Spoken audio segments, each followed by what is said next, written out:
कि जिसके पत्नी होती है उसके बच्चा होता है। जब पत्नी ही नहीं है, उन दोनों के उस लायक ही नहीं है कि पत्नी हो, श्री नरेंद्र मोदी जी शादी करके भाग गए और योगी जी को पत्नी ही नहीं है, और जब पत्नी नहीं है तो बच्चे का कोई सवाल ही नहीं होता। ये होता है ना।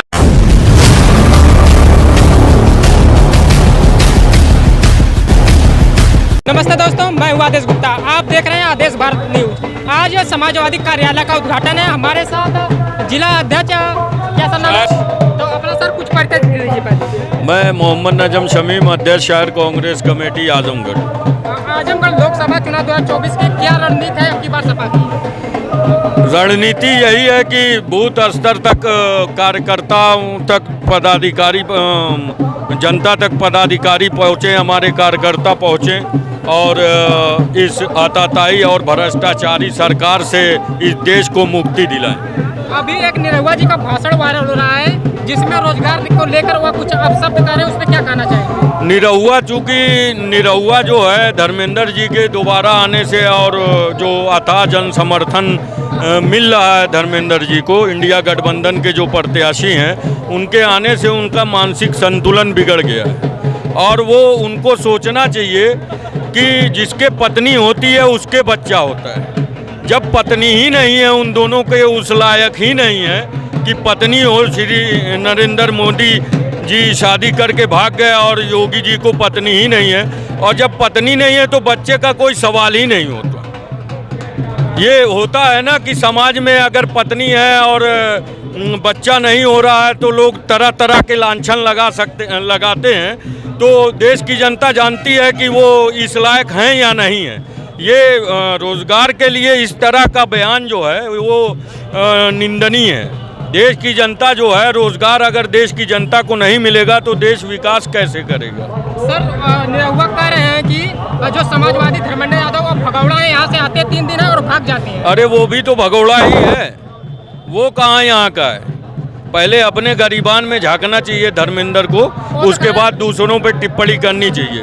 और रही बात जो है आजमगढ़ की, ये जनता है बहुत जागरूक जनता है, बहुत पढ़ी लिखी जनता है, और इस जनता को बेवकूफ़ ना समझे। ये जो है उसका क्या भोजपुरी का नाट्य मंच नहीं है, ये चुनाव है, और चुनाव में जनता जो है बहुत कायदे से जानती है कि कौन क्या कर रहा है और क्या करेगा भविष्य में। सर, वो कह रहे हैं जिसके गाड़ी पे सपा का झंडा होता है वो सबसे बड़ा गुंडा वही है। अब ये तो उनको वो पिछले दिनों जो समाज में दिख रहा है कि भाजपाई कितनी गुंडाई कर रहे हैं, लोगों पर अत्याचार हो रहा है, शासन का दबाव पड़ रहा है, FIR तक नहीं लिखी जा रही है, आए दिन उत्तर प्रदेश में रेप हो रहा है, लूट हो रही है, हत्याएं हो रही हैं, बलात्कार हो रहे हैं। तो अब इससे तो उनसे खुद ही पूछना चाहिए कि आप क्या कर रहे हैं और आपकी सरकार का क्या कर रही है। अगर आपकी 2024 से सरकार बनती है तो आप रोजगार के लिए क्या करने वाली हैं? रोजगार के लिए आपको नहीं पता है कि हर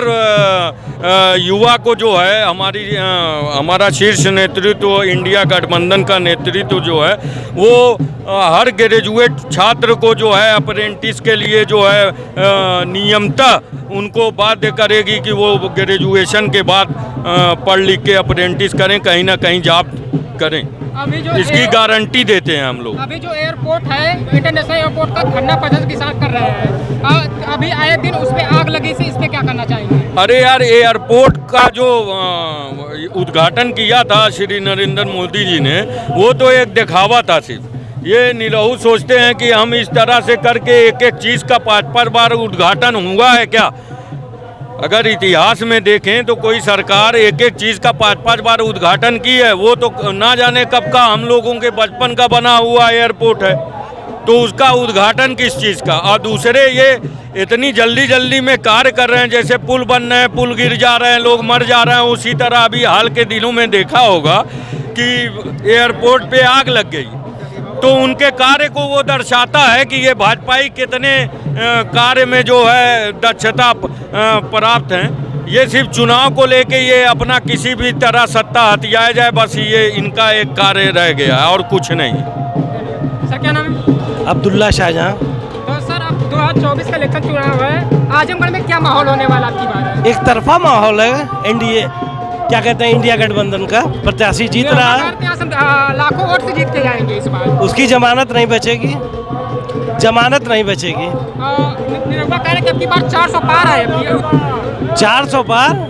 अरे वो अपने बारे में सोचें, कहाँ जाएंगे वो। धन्यवाद। आप देख रहे थे आदेश भारत न्यूज। हमारे साथ समाजवादी के कार्यकर्ता थे। अभी धर्मेंद्र यादव जी आए हुए हैं। फिर मिलेंगे किसी अगले वीडियो के साथ। तब तक के लिए जय हिंद, जय भारत दोस्तों।